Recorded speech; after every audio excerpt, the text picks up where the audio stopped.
Evo vidjeli ste novog ministra poljoprivrede iz stranke HDZ crtica Domovinski pokret, Josipa Dabre, znači čovjeka koji ne zna da li je studirao 3 ili 5 godina, znači fotografirao se 4 dana nakon što je postao ministar, što je ušao u vladu sa zastavom Izraela, Židova.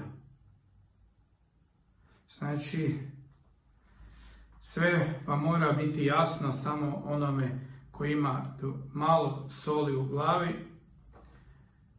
jer fotografija govori više od riječi. Tko je u stvari Domovinski pokret? Tko iza njega stoji? Kako oni imaju krupni kapital iza sebe i oni uopće nisu za hrvatski narod. To su najveća prevara da HDZ ostane na vlasti. I birači koji su glasali za Domovinski pokret moraju se osvijestiti. Jer vi ste u stvari glasali za Andreja Plenkovića.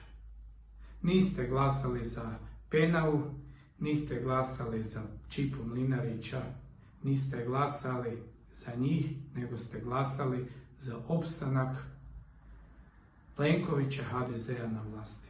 Da li vam to jasno?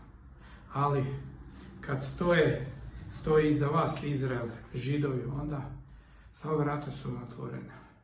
A nama, prvašima, domoljubima, sva vrata medija su zatvorena. Sva vrata agencija za istraživanje i javnosti su zatvorena. Nama su kompletno sva vrata zatvorena. Ali Rimsko carstvo je palo, pa će Rimsko carstvo, HDZ, Domovinski pokret, SDP, možemo pasti.